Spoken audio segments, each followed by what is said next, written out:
The corridor stretches ahead, quiet and empty. Somewhere deep within the structure, a low hum persists, steady and patient, as if the walls themselves are breathing. Tonight, we step into the quiet hours of the Hogwarts Owlry. Settle into the stillness. Let your bed hold you softly.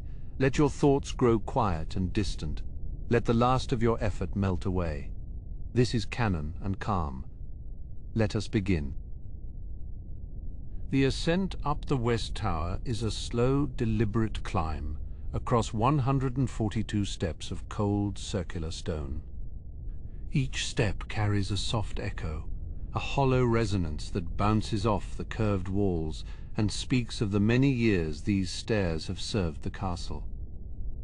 The atmosphere grows colder as the height increases, bringing with it the faint, sharp scent of pine needles and the earthy musk of the highlands.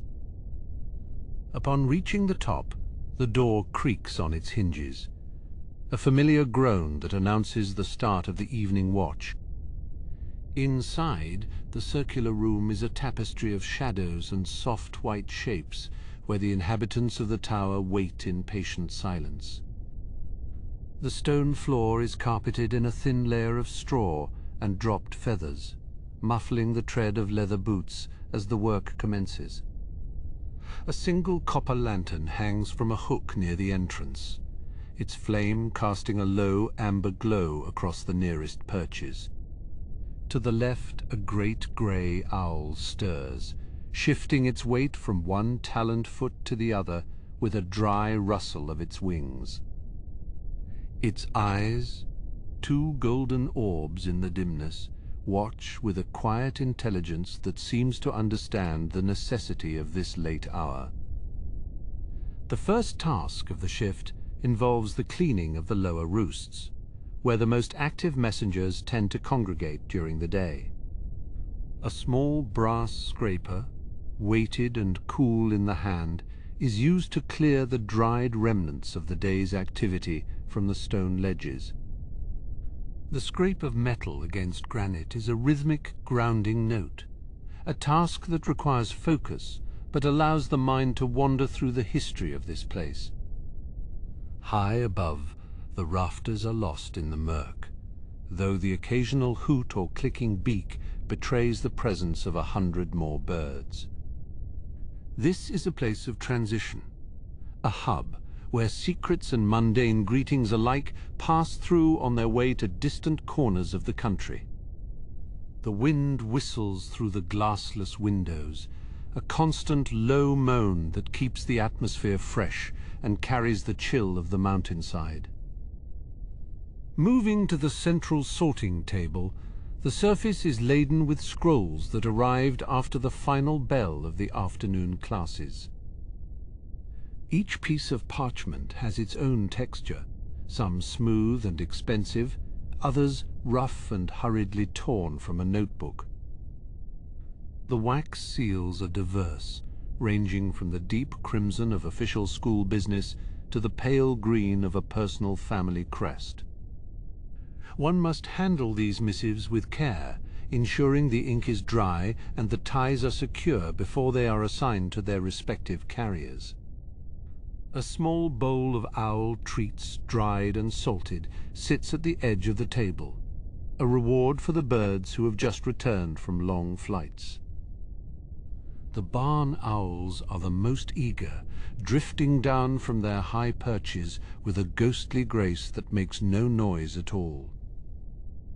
They land with a soft thud on the wooden surface, their heart-shaped faces tilted in curious expectation of a snack.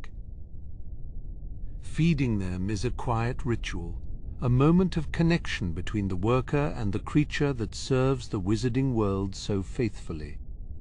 Once the table is cleared, the focus shifts to the water troughs, which must be emptied and scrubbed every evening to prevent the growth of moss. The water is freezing, drawn from the deep wells of the school, and it bites at the skin as the old buckets are tipped over the side of the tower. The splash of the water falling into the abyss below is lost to the wind, a silent tribute to the sheer height of the West Tower. Fresh water is poured in from a heavy iron pitcher, the liquid shimmering like liquid silver under the light of the moon.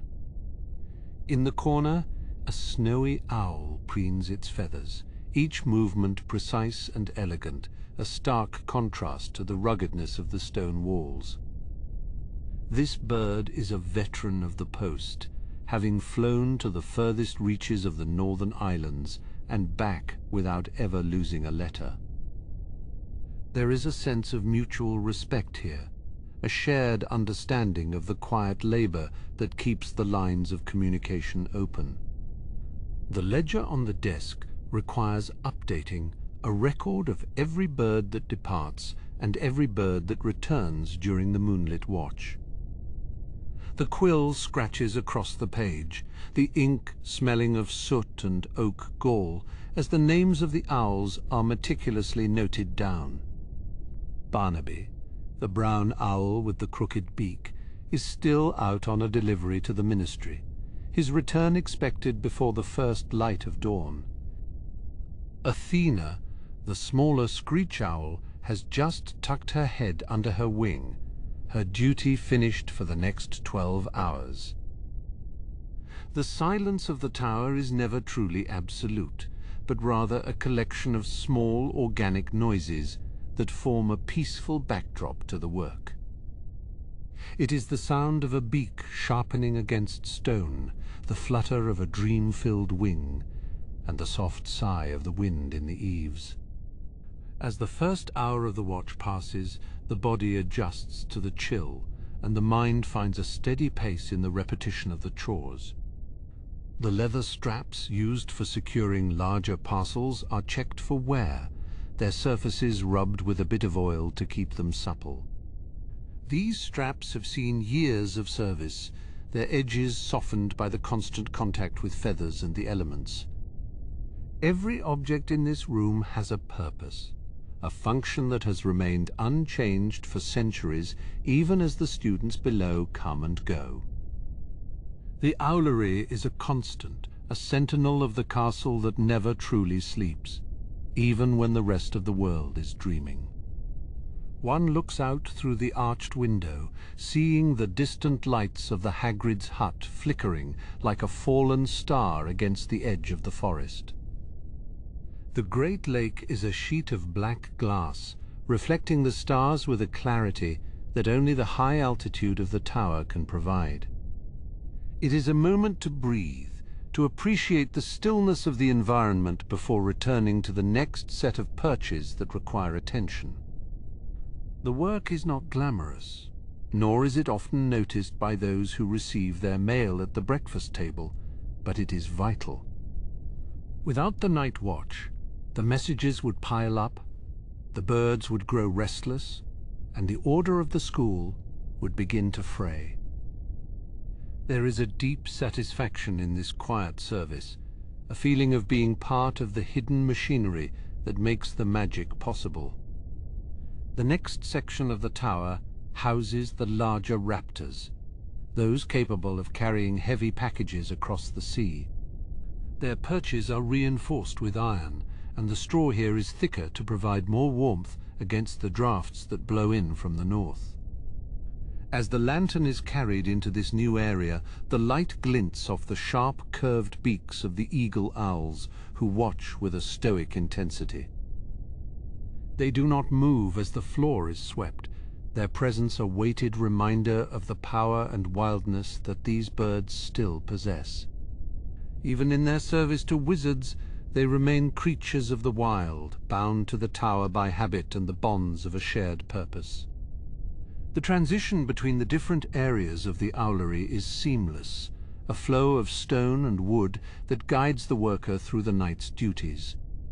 With the cleaning of the lower levels complete, the focus now turns toward the maintenance of the higher nesting boxes and the specialized gear stored in the rafters.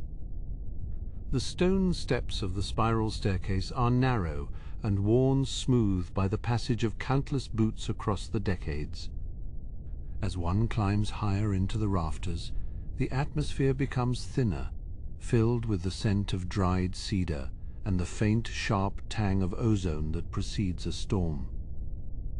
Each step is a deliberate action, a slow ascent into the highest reaches of the tower where the most seasoned messengers reside. The lantern light dances against the curved walls, casting long, wavering shadows that seem to mimic the movement of wings. Upon reaching the upper landing, the first task involves the inspection of the dragon hide gauntlets which hang from iron pegs near the door. These gloves are thick, and their leather is scarred with the marks of talons from birds that did not wish to be disturbed during their rest. One runs a thumb over the rough texture, feeling the resilience of the material and ensuring no seams have come undone. It is a necessary precaution, for the great grey owls in this section are known for their pride, and their grip is as firm as a vice. In the corner, a large wooden chest holds the supply of fresh bedding, and the lid creaks with a low, groaning note as it is lifted. The straw inside is golden and brittle, smelling of sun-drenched fields and summer harvests, a stark contrast to the damp chill of the stone. A handful of this material is gathered, ready to be distributed among the nesting boxes that have become sparse over the last few days. It is a quiet, repetitive chore, but there is a certain peace in the way the straw crunches underfoot, a domestic pulse in the heart of the castle. The great grey owls watch, with unblinking amber eyes, their feathers a mottled tapestry of silver and charcoal. They do not hoot as the work continues, but rather emit a low, vibrating click of the beak, a sign of acknowledgement from one night worker to another. One moves with care, avoiding any sudden gestures that might startle the inhabitants or disrupt the fragile calm of the evening. The floor here is swept with a short-handled broom, clearing away the debris of the previous day's travel and the small grey pellets that the owls have cast out. Beyond the arched openings, the mist has begun to roll in from the forbidden forest, a thick white curtain that swallows the lower grounds of the school. The trees are mere silhouettes, their branches reaching up like skeletal fingers toward the pale glow of the moon. From this height, the landscape feels distant and detached, as if the tower is a ship floating upon a sea of clouds. The humidity clings to the stone sills, forming tiny beads of moisture that catch the lantern light like diamonds. Next, the attention shifts to the brass water basins, which are bolted to the walls at intervals to prevent them from being overturned. Each basin must be emptied, wiped clean of any feathers or dust, and refilled with fresh water brought up in a copper pail. The water sloshes softly against the metal, a cool, liquid melody that echoes in the stillness of the chamber. This water is enchanted with a mild, warming charm, ensuring it remains liquid even when the frost begins to creep across the battlements. A small, tawny owl wakes from its slumber, stretching one wing and then the other with a delicate, fan-like motion. It watches with curiosity as a bit of dried meat is placed on its feeding ledge, a small reward for a bird that had to fly through a gale the previous evening. The bird chirps once, a high, clear note that rings out before it returns to its meal, its tiny talons scraping against the wood. These moments of connection are brief, but they ground the labor in a sense of companionship and mutual respect. The leather satchels used for the morning post are lined up on a long oak table, their brass buckles polished until they gleam. Each bag is checked for its integrity, ensuring that no parchment will be lost or damaged during the long flights across the highlands. Some of these bags bear the crest of the school, while others are plain, belonging to the staff or the more affluent students who keep their own messengers. The smell of tanned hide and old ink permeates this corner of the room, a scent that speaks of secrets and news being carried across the land. In the center of the room, a large iron brazier stands cold, its coals long since turned to ash. It is rarely lit, for the owls prefer the natural temperature of the stone, but it serves as a gathering point for the tools of the trade. A set of specialized brushes, used for preening the feathers of birds that have returned from particularly muddy journeys, is arranged neatly beside it. One picks up a brush with soft bristles, running it over the palm to test its gentleness, preparing for the birds that will arrive just before dawn. Looking out toward the clock tower, the hands are seen moving toward the half-hour mark, their movements silent from this distance. The great bells remain still, their iron tongues waiting for the moment they will announce the change of the hour to the sleeping castle. The light from the Owlery window must look like a tiny orange spark to anyone wandering the grounds below, a lone beacon in the vast expanse of the dark. It is a solitary existence, but never a lonely one, for the presence of the birds is a constant living warmth. One of the larger perches, a thick branch of mountain ash, has begun to show signs of wear where the bark has been stripped away. A small pot of resin is used to seal the wood, the sticky substance smelling of pine and earth as it is applied with a flat wooden spatula. This protects the wood from the moisture and provides a better grip for the owls when they land at high speeds. The work is slow, requiring a steady hand to ensure the coating is even and does not drip onto the floor below.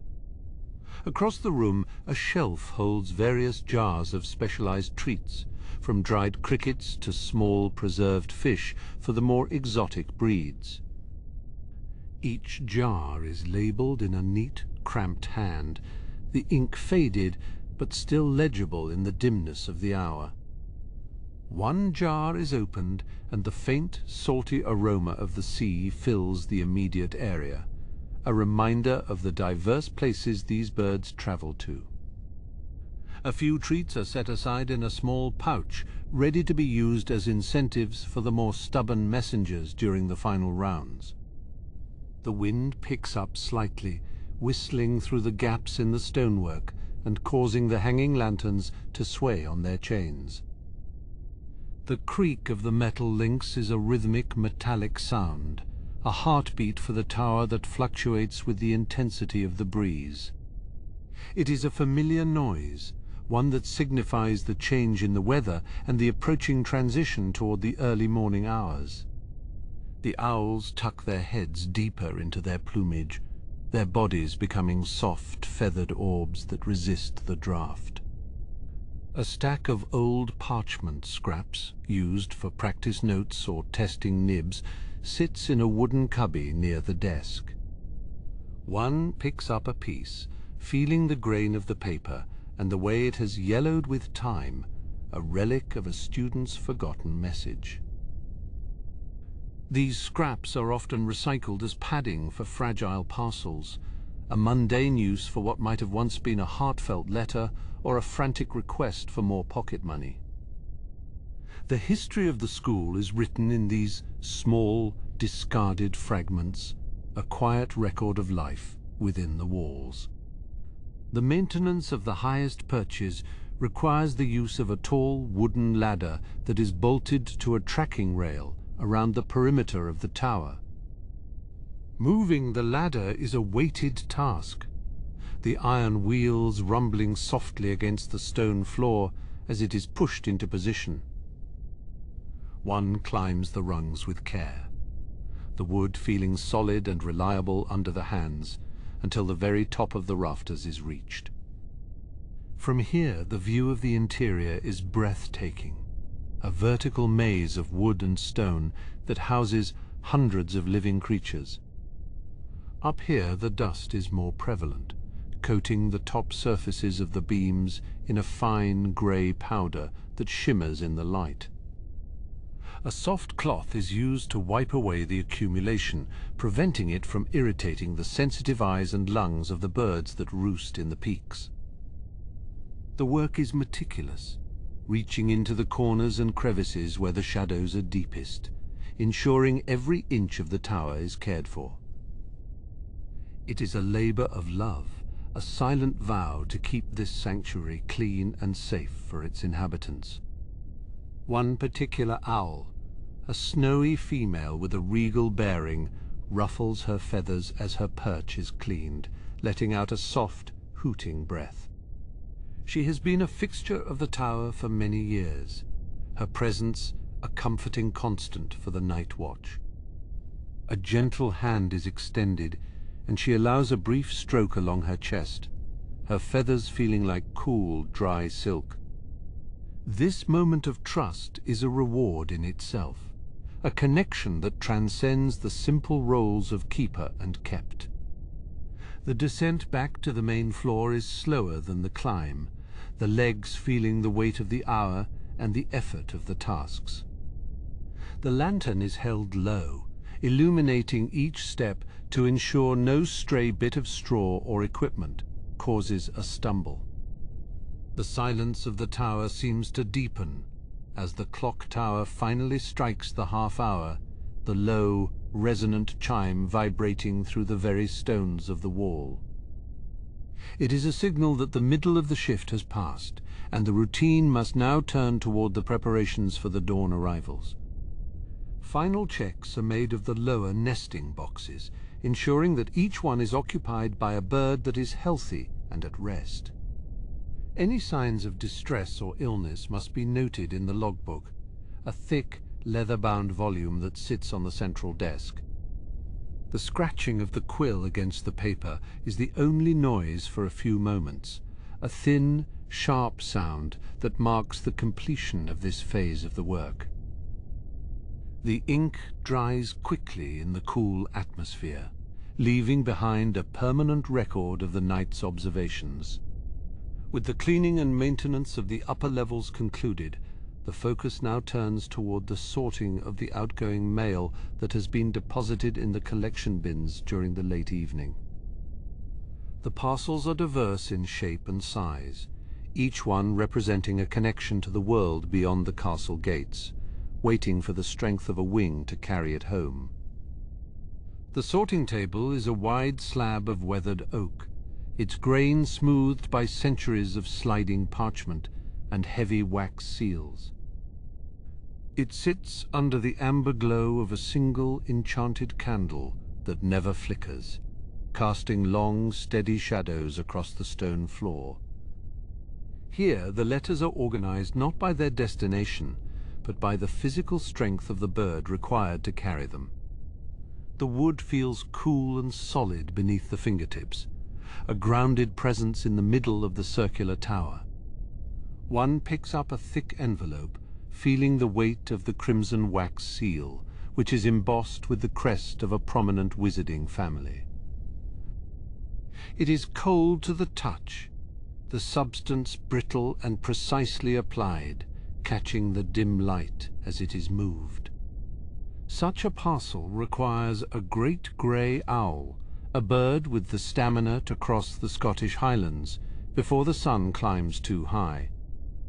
The parchment has a slight texture, a tooth that whispers against the skin as it is placed in the appropriate wooden cubby. In a corner of the desk, a small pile of leather leg straps requires attention, their hide having grown stiff from the damp mountain mist. One applies a small dab of dragon hide oil, rubbing it into the material until it becomes supple and dark once more. The scent of the oil is sharp and earthy, cutting through the musk of feathers and old stone. It is a slow process, ensuring the leather is soft enough to not chafe the legs of the messengers during their long flights. Moving away from the desk, the stone water troughs along the western wall need a fresh supply, for the morning arrivals will be thirsty. The iron laver of the pump is cold, resisting slightly before the first gush of clear water spills into the basin. It is a clean, splashing melody that echoes against the vaulted ceiling, a refreshing change from the muffled hoots of the sleepers. The water is crystalline, reflecting the stars that peek through the high arched apertures of the tower. Through the tall glassless windows, the astronomy tower stands as a silhouette against the starlight, its telescopes pointed toward the heavens. One can almost imagine the students there whispering over star charts, while the rest of the castle slumbers in the valley below. Up here, the atmosphere carries the faint scent of pine from the forbidden forest, a wild green fragrance that fills the lungs. The silence of the heights is profound, broken only by the occasional rustle of a wing. The lower perching bars are often the busiest, occupied by the smaller scops and barn owls who prefer the proximity to the floor. A long-handled brush is used to sweep away the stray down and the occasional pellet, keeping the environment hygienic for the morning rush. The birds barely stir, their heads tucked under wings, appearing like soft breathing stones in the half-light. Each stroke of the brush is deliberate, a quiet labor that maintains the sanctuary for its inhabitants. Returning to the ledger, one records the arrival of a late-hour delivery from the Ministry of Magic, the envelope bearing an official violet stamp. It is tucked into a special slot, reserved for priority messages that must be delivered to the headmaster at first light. The quill moves with a deliberate pace, the scratching sound providing a grounded, tactile reality to the magical setting. The ink is dark and glossy, drying slowly in the cool, damp atmosphere of the tower. A ceramic jar on the shelf contains dried treats, small morsels that provide a necessary energy boost for the long-distance flyers. One shakes the jar gently, the rattling noise causing a few curious eyes to blink open in the upper rafters. A handful is placed in the feeding trays, a small gesture of care for the creatures that serve as the castle's primary link to the outside. The ceramic feels cool and glazed, a smooth surface against the rougher textures of the stone walls. High above, the iron weather vane creaks as it shifts, indicating a change in the wind direction. This information is vital, as a strong headwind will delay the morning post by at least 20 minutes. One notes the direction in the log, the ink flowing smoothly onto the page, recording the invisible forces that govern the day's operations. The metal of the vane is old, its voice a thin, metallic moan that speaks of the coming dawn.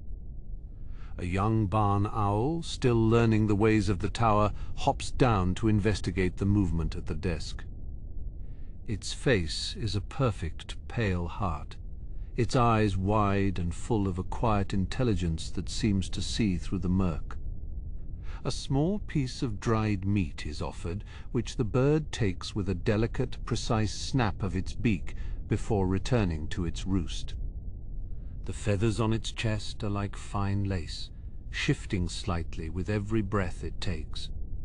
A safety net, designed to catch any fledgling that might fall during its first flight, has a small tier near the center. One takes up a needle and a length of sturdy twine, weaving the gap shut with practiced, steady motions. The tension of the cord feels right, a hidden safety measure that most will never notice, yet remains essential to the life of the tower. Each knot is tied with care, ensuring the mesh is strong enough to support a falling weight. Walking the perimeter of the room, the stone steps are worn into shallow bowls by the passage of countless boots over the years. Each step has its own character, some smooth and slippery, others rough and providing a firm grip for the climber. One moves with a measured gait, the lantern light dancing across the masonry, revealing the marks carved into the blocks. The walls are thick, insulating the interior from the worst of the mountain winds. From the southern ledge, the Black Lake is visible, its plain a sheet of dark glass reflecting the silver crescent moon. The giant squid might be moving beneath the water, but from this height everything is still and silent. It is a moment of profound peace, standing between the sleeping castle and the immense landscape of the Scottish wilderness. The chill of the evening is sharp here, biting at the skin and clearing the mind. In the wall, a small clockwork device ticks away, its brass gears turning to regulate the heating charms for the tropical owls. The metallic click is regular and reassuring, a tiny heartbeat within the stone ribcage of the tower. One checks the temperature gauge, the needle pointing toward a comfortable warmth that keeps the frost at bay. The brass is polished, reflecting the orange glow of the lantern in a series of bright, distorted points. The leather satchels used by the larger owls are lined up on a bench, their buckles polished and ready for the day. One checks the stitching on each bag, ensuring that no letter will be lost over the mountains or the sea. It is a quiet, meditative task, the repetitive nature of the work allowing the mind to wander through the history of this place. The leather smells of old adventures and the salt of distant shores. A great horned owl, magnificent and imposing, occupies the highest point of the central pillar. Even in sleep, it exudes an aura of authority, its tufted ears twitching at the slightest vibration in the atmosphere. One passes by with a respectful nod, acknowledging the silent guardian of the upper reaches. The bird's plumage is a complex tapestry of browns and greys, camouflaging it perfectly against the stonework. The third hour of the watch is nearly complete, and the tower feels as though it is holding its breath. The logbook is closed for a moment, the leather cover feeling cool and substantial under the palm. The transition to the final hours of the shift is approaching, and the preparations for the dawn are well underway. The shadows seem to lengthen, stretching across the floor as the candle burns lower in its holder. One last check of the feeding stations reveals that the owls are well fed and ready for the tasks ahead. The silence is thick, a blanket of calm that covers the tower and everyone within it. The work is simple, yet it is the foundation upon which the communication of the school rests. Every letter, every parcel is a thread in the tapestry of the wizarding world carried on the wings of these silent companions. The lantern is dimmed slightly, the flame retreating to a small blue point of light that barely illuminates the desk. The transition to the next phase of the night shift begins as the first hints of grey appear on the eastern horizon. It is a time of waiting, of watching the stars fade and the environment wake from its slumber. The stones of the tower seem to hum with a low frequency, a vibration of age and endurance. As the cool air of the pre-dawn hours drifts through the windows, the sense of purpose remains steady. The mail is sorted, the birds are cared for, and the tower is clean and ready for the morning. One prepares to move to the lower levels, where the larger storage crates are kept, continuing the quiet cycle of the night. The journey through the quiet hours continues, guided by the steady pulse of the castle's heart. The descent into the lower storage vaults is a slow, methodical journey, where each stone step, worn smooth by centuries of boots, feels solid underfoot. The lantern light dances against the damp walls, illuminating patches of moss and the occasional glint of saltpeter. Here the atmosphere is cooler, carrying the scent of cedar wood and dried lavender used to keep the moths away from the delivery harnesses. It is a place of order and preservation, where the tools of the trade are kept away from the dampness of the upper lofts. One moves between the rows of shelving, the soft glow of the lamp revealing stacks of parchment, rolls of twine, and jars of specialized ink. Every item has its place, a testament to the decades of organization that have come before. The lower vaults, housed within the very foundation of the tower, serve as the repository for the school's postal equipment. The cedar chests are stacked neatly, their iron latches cold to the touch, containing the seasonal blankets for the smaller Scops owls. One runs a hand over the rough wood, feeling the grain and the history etched into every splinter. The silence here is deeper than in the loft, muffled by the thickness of the castle foundations and the weight of the earth beyond. In the corner, a set of enchanted scales rests upon a sturdy oak table, their brass pans perfectly balanced in the stillness. These scales are used to weigh the heavier parcels, ensuring that no bird is burdened beyond its capacity for flight. One places a small lead weight on the left pan, watching as the mechanism clicks into place with a satisfying metallic chime. The precision of the instrument is a comfort, a reminder that the safety of the avian messengers is always the primary concern. The brass reflects the amber flame of the candle, creating a miniature sun within the dimness of the vault.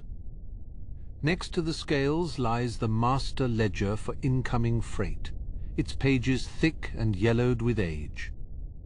This book contains the records of every large shipment that has passed through the Owlery for the last 50 years.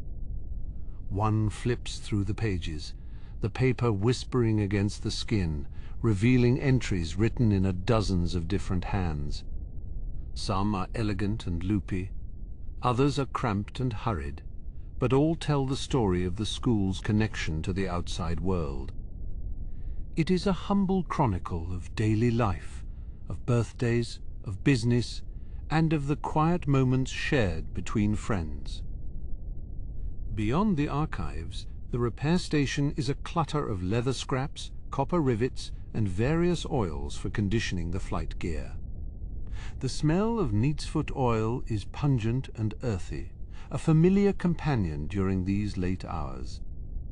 One picks up a damaged harness, the leather torn slightly at the shoulder strap, and examines the fraying edges. The repair requires a steady hand and a sharp needle, a task that demands focus and patience. The needle pierces the hide with a rhythmic resistance, the thread pulling tight to bind the wound in the material. As the work progresses, the indigo light of the pre-dawn hours begins to filter through the narrow arrow slits near the ceiling. This light is different from the silver of the moon, possessing a clarity that reveals the true colors of the stones and the wood. The shadows in the corners of the vault retreat, losing their depth as the morning approaches. The chill in the atmosphere remains, however, a sharp reminder that the transition between night and day is often the coldest part of the shift. One pulls the wool coat closer, the fabric scratchy but warm against the neck. High above, the faint murmur of the owls stirring in their sleep can be heard through the ventilation shafts.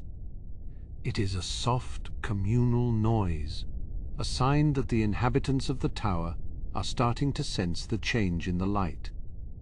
The birds have their own internal clocks, calibrated to the rising sun and the shifting tides of the magical currents. One pauses to listen. imagining the thousands of feathered bodies preening and stretching in the upper reaches. It is a peaceful transition, a slow awakening that marks the end of the solitary watch. On the lower shelves, the jars of owl treats are lined up in alphabetical order, from dried crickets to the more expensive silver-coated nuts. One checks the levels in each container, making a mental note of which supplies will need to be replenished by the weekend. The glass jars are cool and smooth, their contents shifting with a dry, rustling noise as they are moved. It is important to ensure that the owls are rewarded for their long journeys, a small gesture of gratitude for their tireless service. The silver nuts glint like tiny jewels in the lantern light, a bit of luxury in the utilitarian space. One particular crate, tucked away in the back, contains the spare perches for the great grey owls, made from enchanted rowan wood. These perches are naturally resistant to the cold and provide a comfortable grip for the larger talons. One inspects the wood for any signs of wear, the surface feeling remarkably warm despite the temperature of the vault. The rowan wood has a faint, spicy scent, a hint of the forest that lingers in the grain.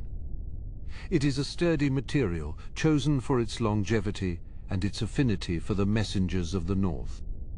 Near the exit, a large copper basin is filled with fresh water, the surface of the liquid perfectly still and reflective.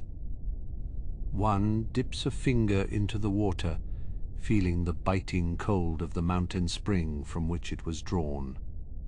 This water will be carried up to the drinking troughs in the upper levels, a necessary task before the morning rush. The basin is heavy, but the act of carrying it is a grounding exercise, a physical manifestation of the care provided to the birds. The water ripples as the basin is lifted, the light dancing across the ceiling in a chaotic, shimmering pattern. The transition from the vaults back to the main staircase is a slow climb, the weight of the water basin requiring a steady, measured pace. Each step is taken with deliberation, ensuring that not a drop of the precious liquid is spilled on the stone. The muscles in the arms tighten. The strain, a familiar sensation that grounds the worker in the present moment. The darkness of the stairwell is punctuated by the occasional torch, its flame guttering in the draught from the upper windows. It is a journey from the belly of the tower back toward the sky. Upon reaching the intermediate landing, one pauses to catch their breath, looking out over the grounds of the school. The forbidden forest is a sea of black needles, its canopy swaying gently in the morning breeze. The lake is a sheet of dark glass, reflecting the first hints of purple and gold on the horizon. The landscape is vast and silent, a world waiting for the sun to break the spell of the night. It is a moment of profound beauty, a reward for the long hours of the watch.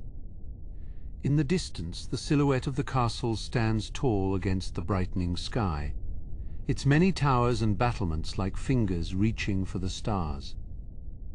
The school is still asleep, the thousands of students and teachers lost in their dreams.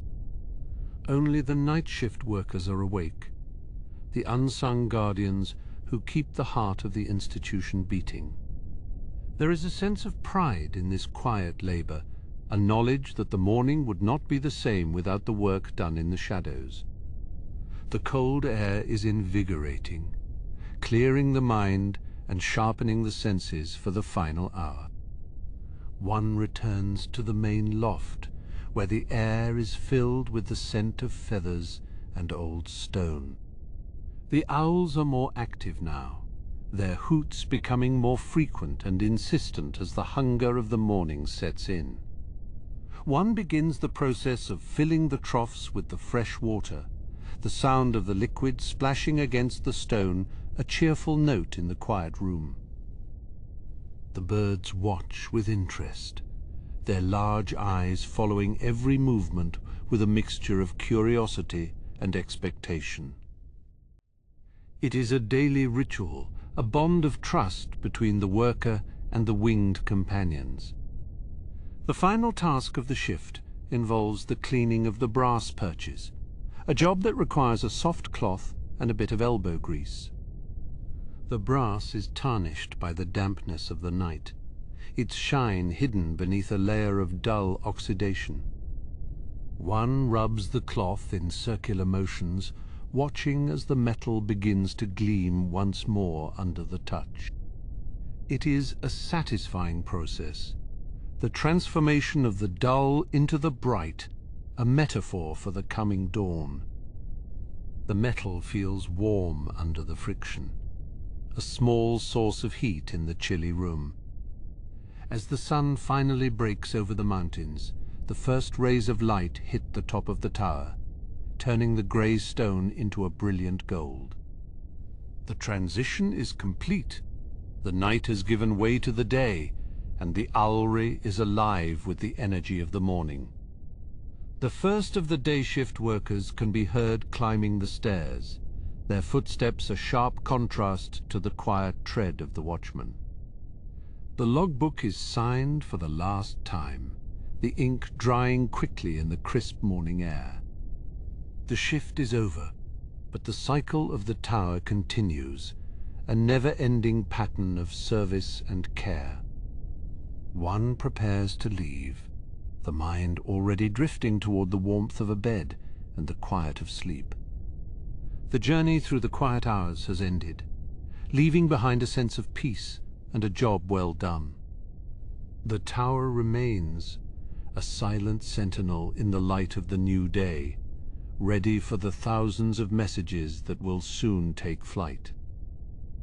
The cycle of the tower turns once more, as the long shadows of the late afternoon stretch across the stone floor, signaling the return of the evening watchman.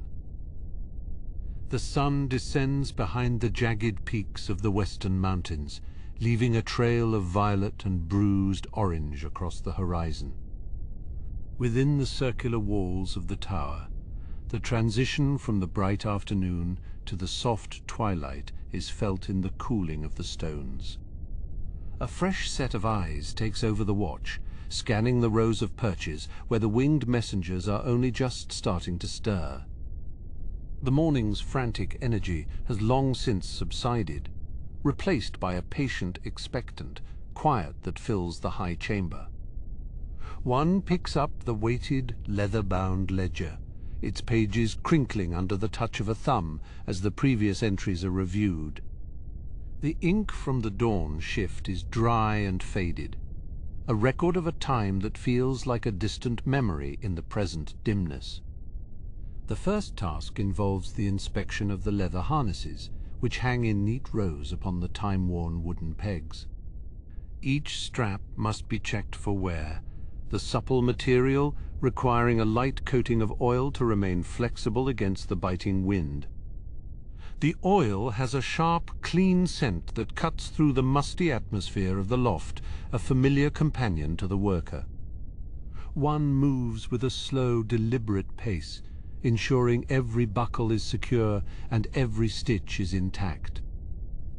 Outside, the landscape is fading into a uniform shade of blue, the trees of the forest appearing like a dense sea of indigo. The atmosphere within the tower grows cooler, a gentle breeze drifting through the open apertures and stirring the fine down that coats the floor. There is no rush in these early hours, only the steady pulse of preparation for the busy period that will follow the evening meal. The owls watch these movements with a glassy-eyed focus, their heads swiveling with a mechanical precision. One turns to the large water basins, which are carved directly into the stone windowsills to catch the mountain runoff. The liquid is clear and cold, reflecting the first few stars that have dared to pierce the deepening murk of the sky. A small brush is used to scrub away the algae that persists in the corners, the noise of the bristles against the stone echoing softly in the hollow space. It is a humble chore, yet it provides a moment of reflection as the water ripples and stills under the touch. In the corner of the room, a large barn owl stretches its wings, the feathers fanning out like a delicate ivory screen. The bird emits a low, clicking note, a greeting of sorts to the human who shares its space during these quiet hours. One reaches into a wooden bin to retrieve a small, dried treat, offering it with a steady hand and a whispered word of praise.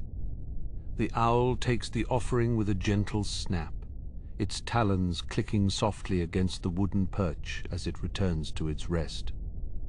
The floor requires a light dusting of fresh sand, a layer that serves to dampen the noise of footsteps and provide a clean base for the nocturnal activity. One scatters the grains in wide, sweeping arcs, watching as they form a pale carpet over the grey granite. The texture of the sand is fine and gritty, a contrast to the smooth, polished wood of the sorting tables nearby. This ritual marks the formal beginning of the watch, a boundary between the world of the day and the sanctuary of the night. On the main table, a stack of empty mail bags awaits organization, their brass fittings tarnished by the damp mountain mist. One takes a soft cloth and a tin of polish, working the paste into the metal until it reflects the flickering light of the wall-mounted torches. The smell of the polish is thick and earthy, grounding the senses in the physical reality of the work. Each bag is assigned to a specific house or department, a system of order that has remained unchanged for decades. Beyond the parapet, the first torches of the castle are being lit, tiny points of amber light that outline the sprawling silhouette of the school. The setting feels immense from this height, a fortress of knowledge standing guard over the silent valley below. One pauses for a moment to lean against the cold stone, breathing in the crisp, pine-scented breeze that rises from the grounds. It is a moment of profound solitude, a privilege granted only to those who work while others rest. The storage cupboards are opened next, revealing rows of parchment rolls, spare quills, and jars of thick black ink. Everything must be in its proper place, ready for the students who will soon arrive with urgent messages for home. One straightens the jars, ensuring the lids are tight to prevent the ink from drying in the thin, high altitude. The glass clinks softly against the wooden shelves, a delicate melody in the otherwise silent room. A particular eagle owl, known for its temperament, watches the worker from a high rafter with a look of stern judgment. Its feathers are a mottled brown and grey, blending perfectly with the storied stonework of the tower ceiling. One acknowledges the bird with a respectful nod, recognizing the unspoken hierarchy that exists within these walls. In this environment, the birds are not merely tools, but partners in the long-standing tradition of communication.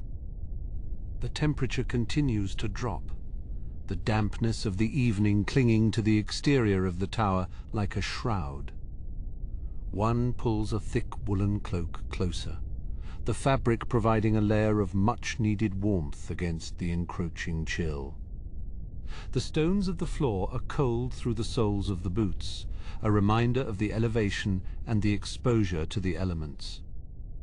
Yet there is a comfort in this isolation, a sense of being part of the mountain itself. One moves to the sorting bins, where the mail for the staff is kept separate from the student correspondence. A few stray feathers are plucked from the slots, the delicate plumes held up to the torchlight to admire their intricate patterns. Each feather is a masterpiece of design, built for silent flight and endurance against the storm. They are placed into a small jar, a collection of treasures gathered over many months of service.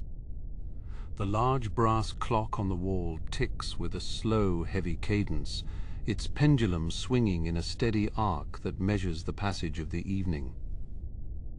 It is 5 minutes past the hour, and the first of the nocturnal owls are beginning to take flight for their evening hunt. The rustle of their wings is like the sound of dry leaves skittering across a stone path, a fleeting presence that is gone as quickly as it appeared. One watches them go, a silent wish for a successful journey following them into the shadow. A small lantern is lit and placed upon the desk, its flame protected by a glass chimney that keeps the wind at bay. The orange glow creates a circle of warmth, illuminating the logbook and the jars of ink with a soft, inviting light. One sits for a moment, listening to the various murmurs of the tower, the creak of the rafters, the hoot of a distant bird, the sigh of the wind. These are the voices of the watch, the constant companions of the lonely shift. The inkwell is refilled with a steady hand, the dark liquid swirling as it settles into the glass reservoir. One prepares a fresh quill, trimming the nib with a small sharp knife until it is capable of the finest script. This preparation is essential, for when the rush of the evening mail begins, there will be no time for such maintenance. The desk is now a station of efficiency, a beacon of order in the middle of the high loft. One looks out toward the great lake, which lies like a sheet of dark glass at the base of the cliffs. The reflection of the moon is just starting to appear on the plane of the water, a shimmering silver ribbon that breaks with the movement of the tide. The landscape is a study in stillness, a place where time seems to slow down and allow for a deeper connection with the surroundings. It is during these hours that the storied nature of the castle is most apparent. A light tapping at the door announces the arrival of a house elf, bearing a tray with a flagon of hot cider and a plate of thick bread. The small creature offers a bow before disappearing back into the shadows of the staircase, leaving behind a trail of warmth and the scent of cinnamon. One accepts the offering with gratitude, the heat of the flagon warming the palms of the hands. The simple meal is a welcome distraction, a brief respite before the tasks of the watch resume. The cider is sweet and spicy, the liquid providing a glow of heat that spreads through the body and wards off the mountain chill. One eats slowly, savoring the texture of the crusty bread and the quiet of the room. The owls have grown accustomed to this routine, their interest in the food minimal as they focus on the world outside the windows. The bond between the worker and the birds is one of mutual respect and shared silence. As the final crumbs are cleared away, the first student of the evening appears at the top of the stairs, a roll of parchment clutched in their hand. The transition into the active phase of the watch has begun, the quiet preparation giving way to the service of the school. One stands to greet the visitor, the lantern light catching the brass buttons of the uniform as the first message of the night is prepared for its journey. The student hands over the scroll, their fingers brushing against mine as the parchment changes hands. It is a small gesture, yet it carries the weight of a dozen unspoken thoughts, destined for a home far beyond these stone walls. I feel the texture of the ribbon, a coarse silk that has been knotted with care, and I nod slowly to reassure the young sender. The lantern light flickers against the boy's face, highlighting the exhaustion of a long day of study, before he turns to descend the stairs once more. I turn my attention to a small barn owl perched on a low beam of weathered oak. The bird watches me with wide, unblinking eyes, its head tilting in a curious, silent inquiry. I reach for the leather gauntlet, the material thick and smelling of old tallow, and slide it over my hand. With a gentle whistle, I beckon the creature down, watching as it glides through the dimness to land with a soft, padded impact upon my wrist. Attaching the message requires a steady hand and a great deal of patience. I use a thin strip of cured hide to secure the scroll to the owl's leg, ensuring the knot is firm but does not pinch the delicate skin. The bird remains perfectly still, its feathers ruffling slightly in the breeze that flows through the open lancet windows. There is a mutual understanding in this moment, a quiet pact between the messenger and the keeper that has been honored for centuries. With a smooth motion, I lift my arm toward the opening in the masonry. The owl takes the hint, its powerful wings beating once, twice, before it disappears into the silver haze of the evening. I watch its silhouette grow smaller against the backdrop of the forbidden forest, until it is nothing more than a speck in the distance. The first task of the rush is complete, leaving a brief pocket of silence in its wake. More footsteps echo from the spiral staircase, a cadence of leather on granite that signals a busier period. 3 students arrive together, their hushed whispers filling the chamber as they sort through their various letters. I guide them toward the sorting desk, where the ink sits ready and the ledger is open to a fresh page. They move with a certain reverence, aware that this high loft is a place where the outside environment is invited in. One girl presents a larger parcel, wrapped in brown paper and bound tightly with twine. It is weighted and awkward, requiring a bird of significant strength to carry it over the mountains. I select a great grey owl for this duty, a formidable creature with a wingspan that commands respect. The bird ruffles its plumage, the feathers making a noise like dry leaves skittering across a courtyard as it prepares for the burden. I place the parcel on the brass scales, watching the needles swing back and forth before coming to rest. The weight is marked down in the logbook with a quill, the scratching of the nib providing a rhythmic counterpoint to the wind. Each entry is a record of connection, a map of the school's reach across the country. The ink dries quickly in the cool atmosphere, leaving behind a permanent trail of the evening's labor. The great grey owl accepts the package with a stoic grace, its talons gripping the twine with practiced ease. I check the harness one last time, feeling the tension of the straps against the bird's sturdy frame. It is a long journey to the southern coast, and the weather looks to be turning cold. I offer the bird a small piece of dried meat as a gesture of goodwill, which it swallows in a single efficient gulp. As the students depart, the chamber feels larger, the shadows stretching out to reclaim the corners of the room. I take a moment to straighten the jars of owl treats, the ceramic containers cool against my palms. The scent of the room is a complex blend of cedar shavings, old paper, and the sharp, clean smell of the highlands.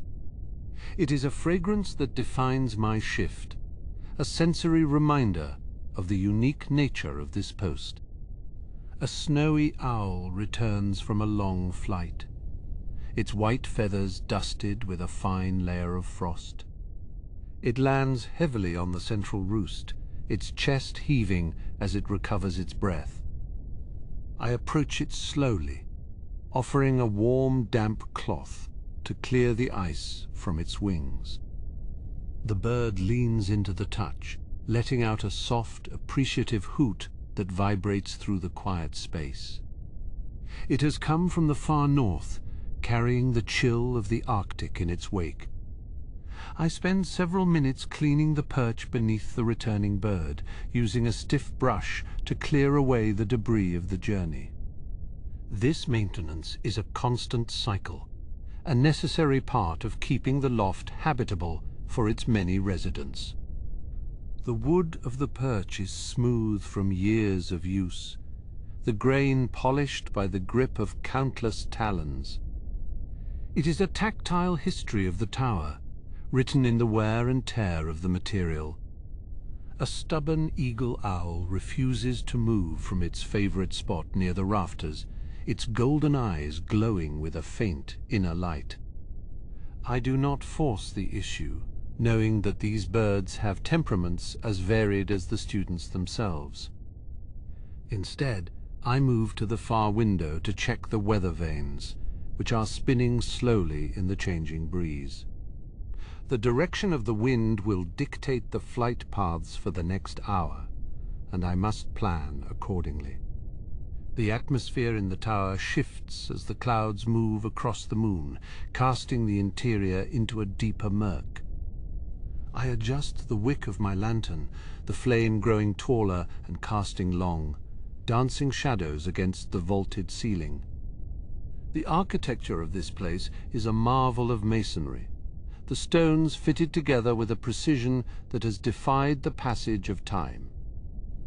I feel small in the presence of such enduring craft, a temporary occupant of a storied space.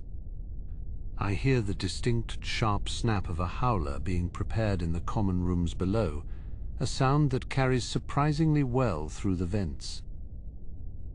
I hope none are brought to the tower tonight, for their volatile energy can distress the more sensitive birds. I prefer the quiet letters, the ones that carry secrets or simple greetings. They are easier to manage and do not disrupt the peaceful measure of the watch. I begin to sort the outgoing mail by destination, grouping the letters for Hogsmeade in one basket and those for London in another. This organization saves time when the next wave of birds returns, allowing for a faster turnaround. My hands move with a practiced efficiency, the result of many months spent in this high, lonely loft. Each letter is a small piece of a larger puzzle, a fragment of a life being lived elsewhere. The pendulum of the wall clock swings with a steady beat, marking the passage of the small hours. It is an old mechanism, its brass gears clicking with a metallic tone that cuts through the silence. I find comfort in its consistency, a reminder that time continues to move forward even when the rest of the castle is asleep. The clock is a sentinel of the night, a mechanical companion in the dimness.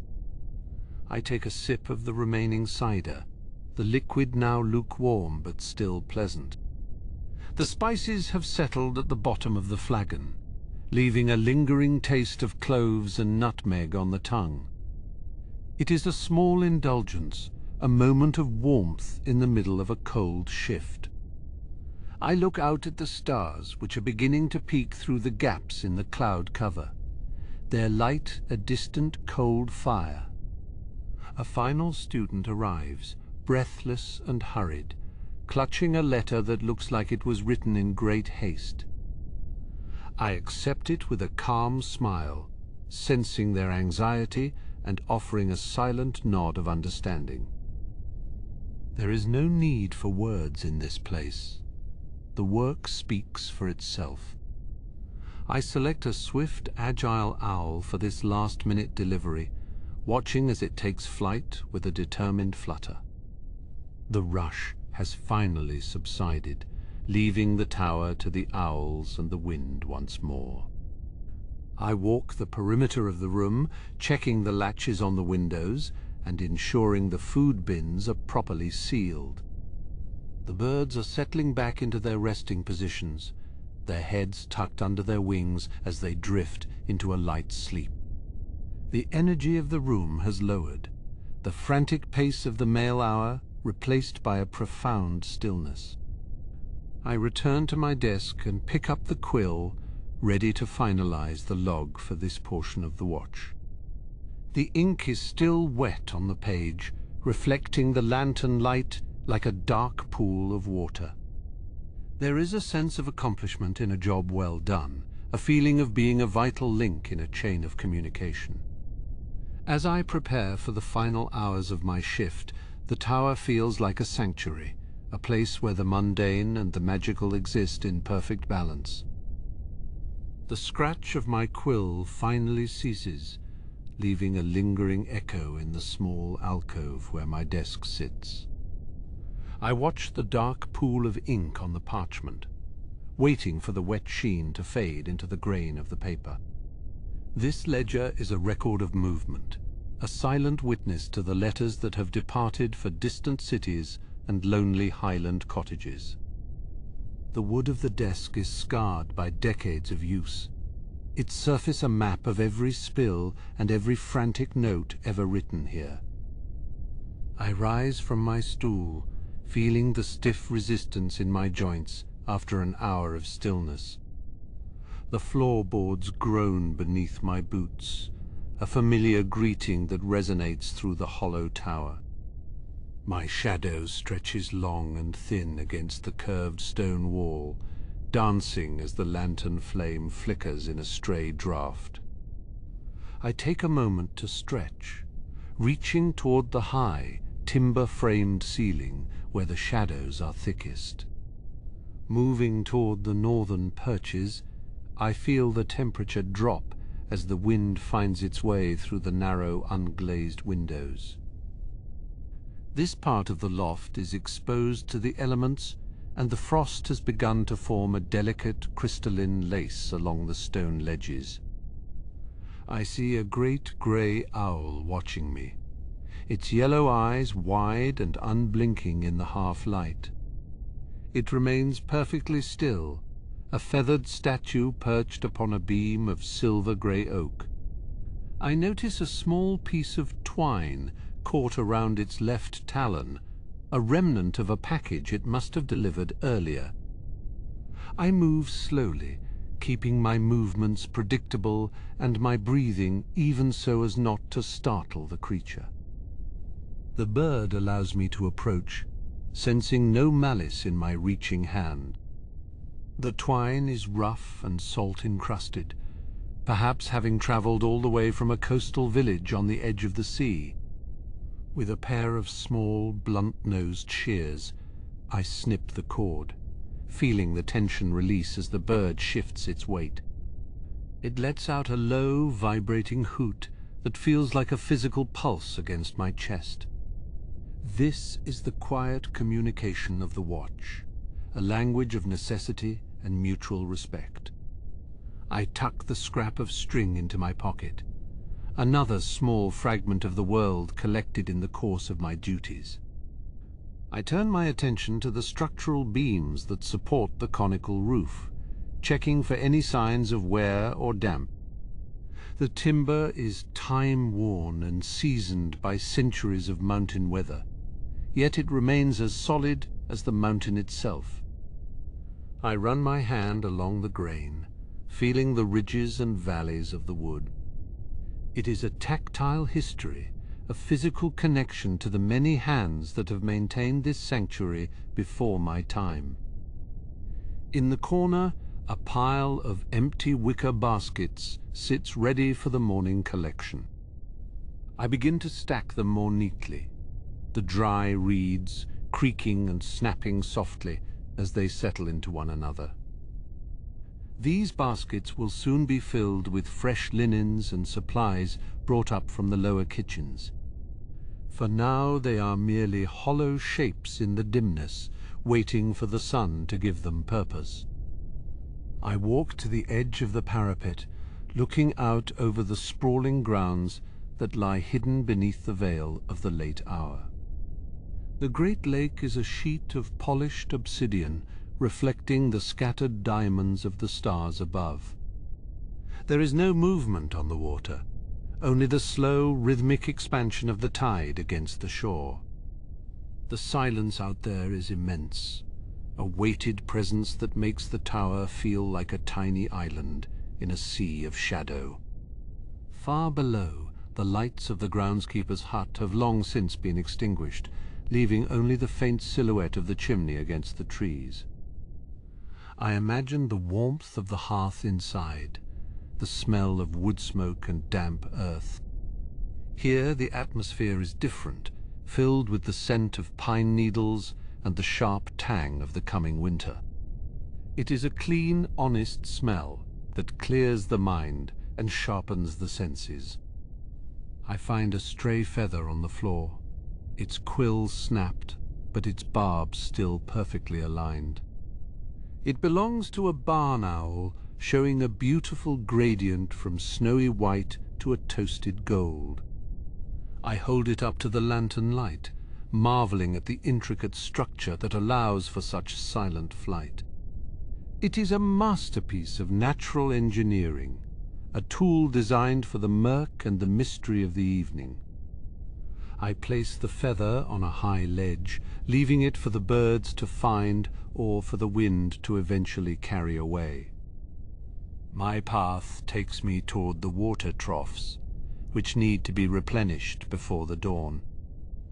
I lift a heavy copper pitcher, the metal cold and sweating with condensation.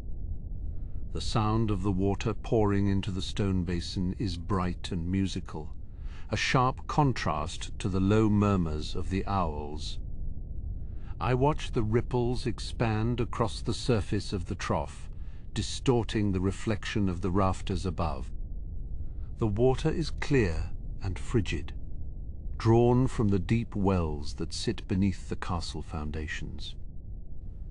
I dip my fingers into the liquid, the cold shocking my skin and grounding me in the present moment. It is a simple task, yet it feels vital, a necessary service for the creatures that call this place home. One of the smaller Scops owls wakes and begins to preen its wings. The soft rustle of feathers, like the sound of dry leaves in a breeze. It ignores me entirely, focused on the meticulous work of cleaning and smoothing its plumage. There is a sense of order in its movements, a measured pace that matches the slow turning of the stars. I stand still and watch, becoming a part of the stillness myself. I think about the letters currently being written in the dormitories below, the ink still wet on the parchment. Some are filled with the excitement of new discoveries, while others carry the weight of homesickness or the sting of a reprimand. All of them will eventually pass through this room, carried by the wings of the birds that now sleep around me. We are the silent intermediaries, the keepers of the bridge between the castle and the universe beyond.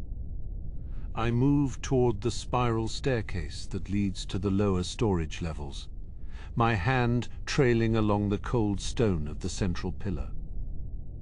The masonry is rough and uneven, each block shaped by a mason whose name has been forgotten by history. I can feel the chill of the mountains seeping through the rock, a reminder of the height at which we dwell. The air here is thinner, crisper, and more alive than in the crowded corridors below. On the landing, I check the supply of dried treats kept in small ceramic jars. I open one, and the smell of dried fish and herbs drifts out, a pungent aroma that causes a few nearby owls to stir in their sleep. I ensure the lids are tight, protecting the contents from the damp and the curious mice that occasionally find their way up here. The jars are cool to the touch, their glazed surfaces smooth and slick.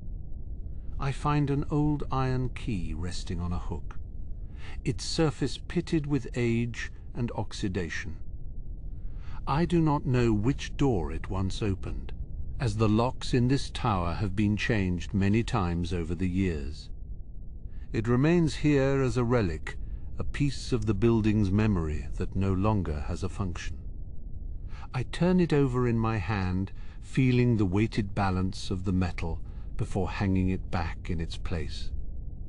Looking back toward my desk, I see the lantern light casting a warm golden glow over the center of the room.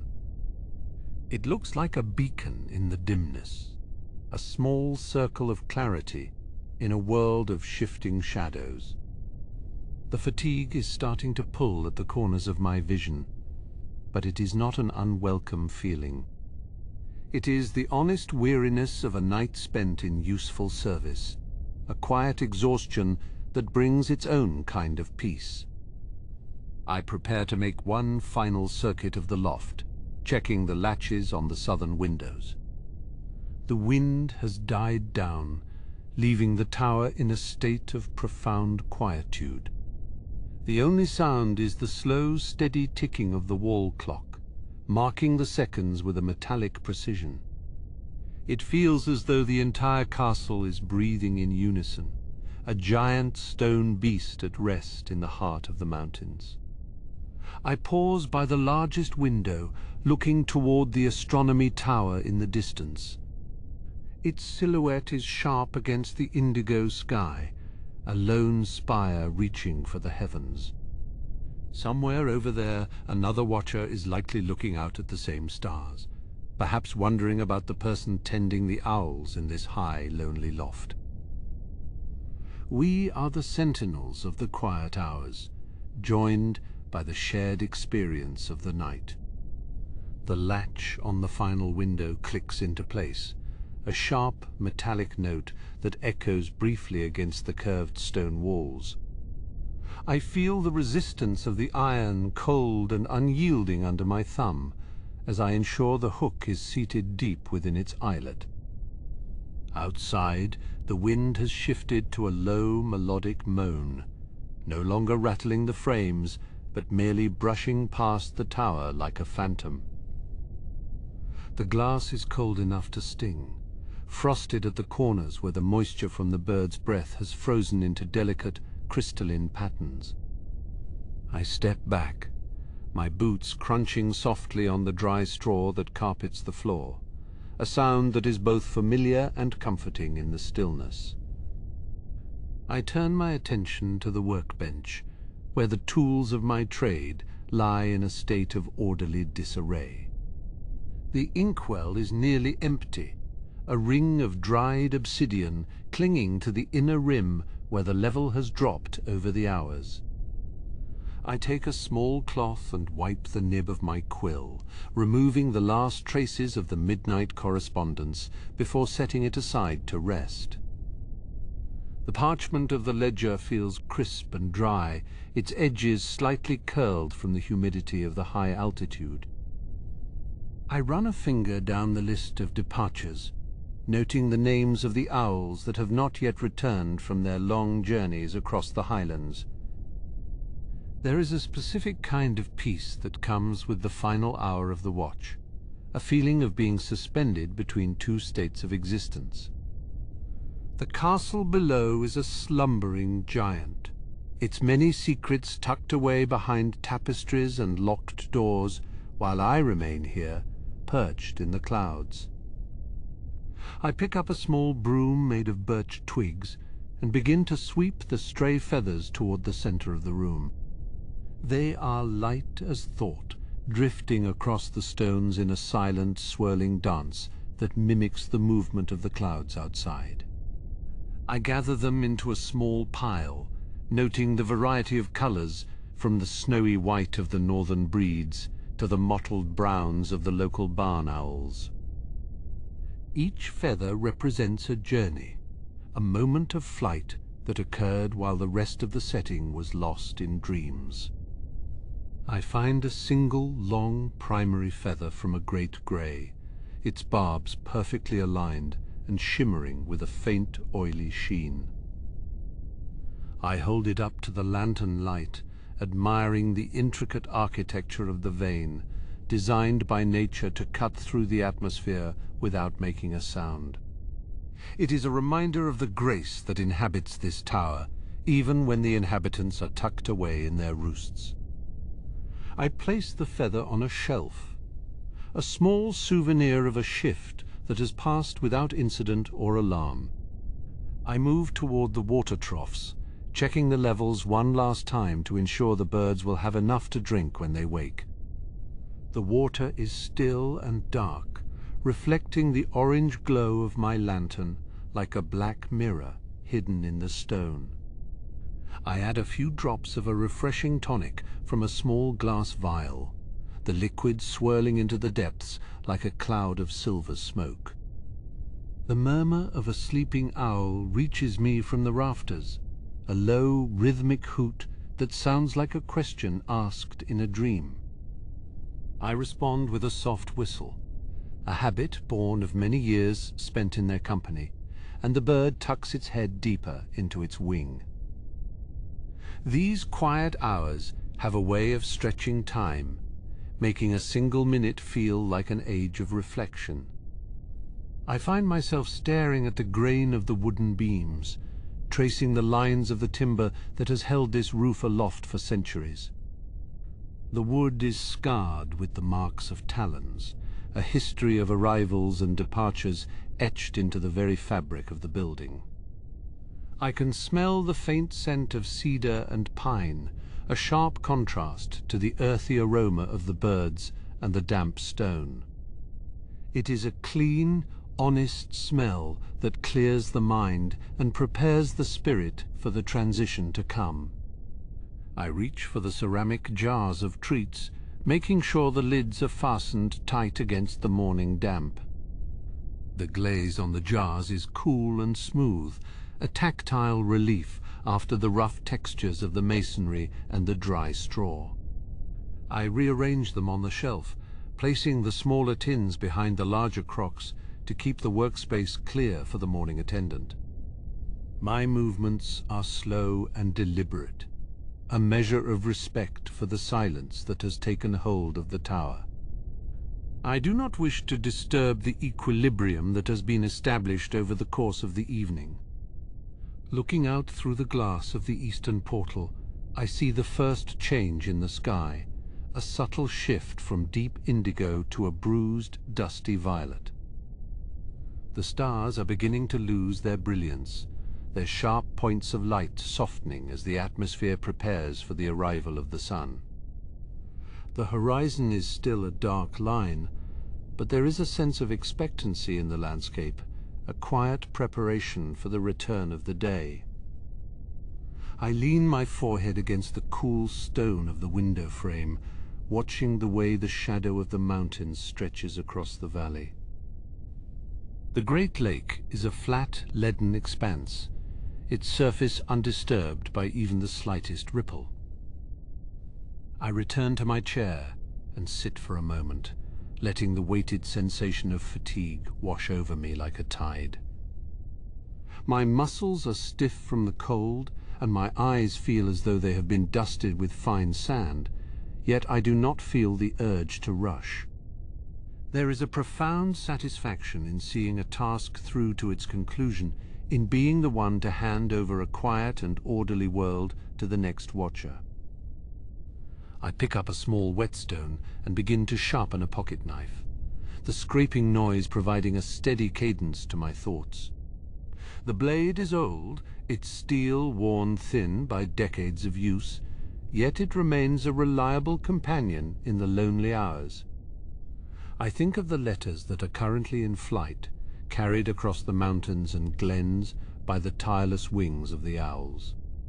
Some carry news of joy, others of sorrow, and many are simply the mundane exchanges of a life lived in a magical community. I am the guardian of these messages, the one who ensures the messengers are fed, rested, and ready for the task. It is a humble role, perhaps, but one that feels essential to the pulse of the castle. Without the tower, the school would be isolated, a stone island in a sea of wilderness. I stand and begin the process of extinguishing the smaller lamps that line the perimeter of the room. One by one I turn the keys, watching the flames shrink and disappear until only a faint, glowing wick remains. The shadows grow longer and deeper, reclaiming the corners of the loft and shrouding the roosting birds in a protective murk. I leave only my primary lantern burning, its flame a steady golden heart in the center of the growing dimness. The atmosphere feels thicker now, more intimate, as though the tower is drawing its breath inward before the morning's stir. I check the iron key on its hook, making sure it is straight and secure for the next person who will need it. Its surface is cold, the metal pitted with the passage of time and the constant exposure to the mountain chill. I wonder how many hands have touched this key, how many watchers have stood exactly where I'm standing, looking out at the same fading stars. We are a lineage of the silent, a brotherhood of the evening who keep the world turning while others sleep. It is a thought that brings a sense of belonging, a connection to the past that is as solid as the stones beneath my feet. I take a final walk around the central pillar, my hand trailing along the weathered masonry. I can feel the vibrations of the tower, the subtle movement of the structure as it resists the pressure of the wind. It is a living thing, a stone sentinel that has weathered 1,000 storms and will weather 1,000 more. I find a small patch of moss growing in a crevice, its green velvet a surprising burst of life in the grey environment. I touch it lightly, feeling the dampness of the mountain spring that feeds it, a tiny miracle of persistence in the high loft. As the light in the east grows stronger, the first of the morning owls begins to stir, stretching its wings with a soft, leathery rustle. It is a signal that my time here is drawing to a close, that the watch is nearly over. I watch as the bird preens its feathers, its movements precise and focused, preparing for the duties of the day. Soon the tower will be filled with the noise of activity, the clatter of boots, and the frantic energy of the morning post. For now, however, it remains mine, a sanctuary of stillness and reflection. I gather my few personal belongings, a small book of poetry and a tin of tea, and place them in my satchel. The leather is soft and worn, smelling of old paper and wood smoke, a scent that I have come to associate with the end of a long shift. I take one last look around the room, ensuring that everything is in its proper place and that the owls are comfortable. The lantern light is fading now, eclipsed by the growing grey light that is filtering through the windows. I reach out and turn the final key, plunging the room into the soft, natural light of the pre-dawn. I move toward the staircase, my footsteps echoing in the hollow space of the tower as I begin the descent. The air in the stairwell is even colder than in the loft, a sharp draught that rises from the depths of the castle. I descend slowly, my hand guiding me along the central pillar, the stones smooth from centuries of passage. Each step takes me further from the clouds and closer to the world of men, a transition that always feels a little jarring. I can hear the distant sound of a door closing somewhere far below, a sign that the rest of the castle is beginning to wake. By the time I reach the lower landing, the sky has turned a pale, luminous blue, the color of a robin's egg. The shadows are retreating, fleeing into the cracks and crevices of the masonry as the sun prepares to crest the horizon. I stop at the final door, looking back up the spiral of the stairs toward the hidden world I have just left. The Owlery is a place of magic, not because of the spells cast within it, but because of the quiet service and the steady pulse of life that it contains. I feel a sense of gratitude for the hours I have spent there, a peace that will carry me through the day. I step out into the corridor, the stone floor replaced by the familiar rugs and tapestries of the main castle. The atmosphere here is different, warmer and more stagnant, lacking the crisp vitality of the tower. I walk toward my quarters, my mind already drifting toward the prospect of a warm bed and a dreamless sleep. The transition is complete, the watch is handed over, and the messengers of the night have been safely housed. As I turn the corner, I see the first rays of sunlight hitting the high windows of the great hall, a golden promise of the day to come. Thank you for spending this evening with me. Until next time on Canon and Calm, sleep well.